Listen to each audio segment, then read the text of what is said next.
چلیں بھائی. محنت کرنے کے لیے نا ایک چیز بہت ضروری ہے, یعنی یہ بڑا لوگوں کو اشکال ہوتا ہے جو طلبہ ہے نا کہ یار محنت نہیں ہوتی پڑھائی میں. یہ ہوتا ہے نا اکثر, محنت یہ بہت اچھی باتیں ہیں, تو ساری وہی باتیں کامن جو سب علماء کرتے ہیں, ہم نے بھی وہی باتیں کی ہیں, کوئی نئی بات نہیں. لیکن یار محنت نہیں ہوتی. محنت کے لیے ایک اصول ذہن میں رکھیں کہ سارا دن محنت نہیں کرنی پہلے تو یہ, ورنہ 2 دن کے بعد تھک ہار کے بیٹھ جائیں گے. ہمارے جامعہ میں ایک بڑے سینئر استاذ ہیں, بہت اللہ نے ان کو علم بھی دیا, ترقی بھی دی, اور فیوچر میں انشاءاللہ امید ہے حضرت مفتی تقی عثمانی صاحب کے لیول کے بنیں گے وہ.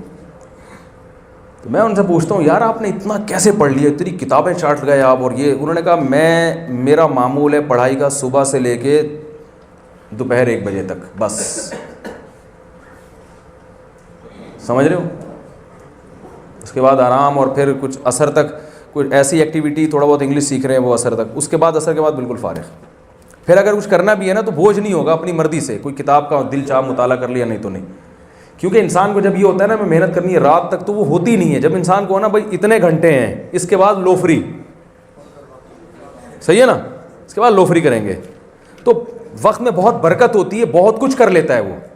ہمارے جب محنت کی ترغیب دی جاتی ہے نا, 24 گھنٹے کا شیڈول بنا کے دیا جاتا ہے جو دیکھنے میں بڑا اچھا ہوتا ہے, وہ اس میں بہت کم لوگ کامیاب ہوتے ہیں. ہمارے جیسے, ہم جیسے سب ایک ہی جیسے ہیں نا, وہ نہیں چل پاتے. وہ 4 دن کے بعد بولیں گے چھوڑو یار, اچھی بڑی زندگی گزر رہی تھی ہنسی خوشی.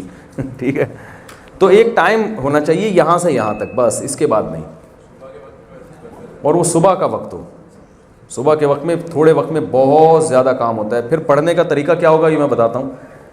جی بھائی,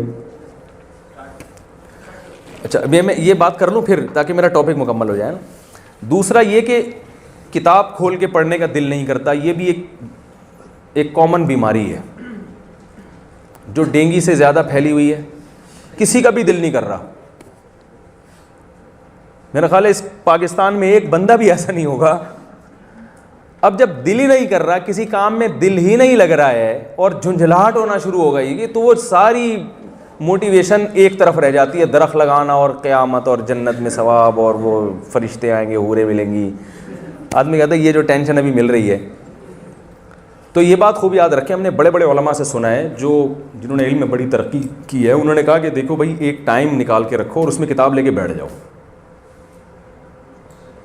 اس میں کتاب لے کے بیٹھ جاؤ.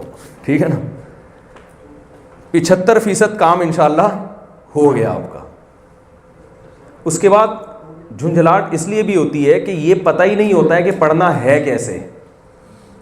تو علماء نے ایک بات کہی ہے, اور یہ اصول دینی مدرسوں کے لیے بھی ہے, کیونکہ پڑھنے کا طریقہ تو سب کا ایک ہی جیسا ہے نا, اور یہ یونیورسٹی کے طلباء کے لیے بھی ہے.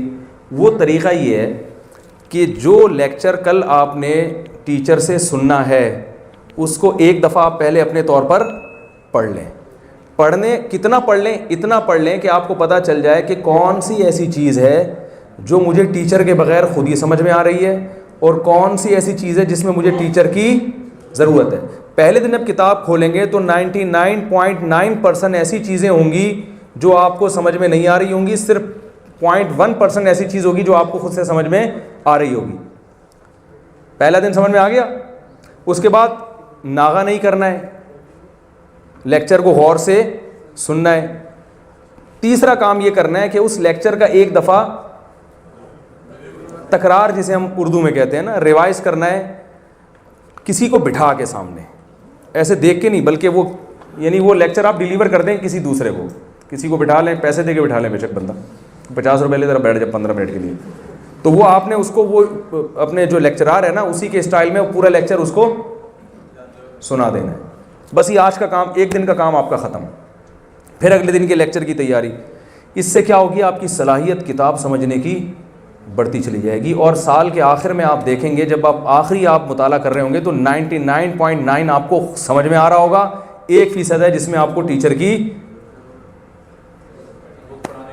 نہیں آ رہی سمجھ میں بات, اور مزہ آنا شروع ہو جائے گا. جب کسی کوئی کام سمجھ میں آتا ہے نا تو دلچسپی پیدا ہونا شروع ہوتی. ہوتا یہ کہ شروع میں ہی وہ لیکچرار نے پڑھنا شروع کیا, وہ جب جس ٹاپک کو آپ نے پہلے پڑھا ہی نہ ہو, وہ کسی کے پڑھانے سے سمجھ میں نہیں آتا. وہ وہ شروع میں بوریت، پھر سمجھ میں نہیں آ رہا، پھر جھنجھلاہٹ، پھر کیا مصیبت، یہ کیا ہے، یہ کیا لکھا ہوا ہے، کیا ہے. وہ ایسی جھنجھلاہٹ پیدا ہوتی ہے انسان کو، تو پھر کہتا ہے پتہ نہیں کس مصیبت. پھر وہ پھرے تلاش کرتا ہے امتحان میں کامیابی کے لیے. پھر وہ 5 سالہ پیپر 5 ایئرز، اور اس میں کون کون سا سوال آیا تھا، کون کون سا نہیں آیا. تو یہ ویژن کیا تیل لینے. جس آدمی کا مقصد صرف نمبر حاصل کرنا، وہ اس کا کوئی ویژن ہوتا ہے بھائی؟ کوئی ویژن کہاں چلا گیا؟ تیل لینے گیا. تو اس لیے یہ بہت زبردست طریقہ ہے پڑھنے کا. اس میں کبھی کبھار ناغہ بھی ہو جائے گا تو توبہ استغفار کر لے آدمی، پھر دوبارہ سے اسی ٹریک تو صحیح ہونا چاہیے نا پڑھنے کا. اب آپ بتائیں بھائی کیا سوال پوچھ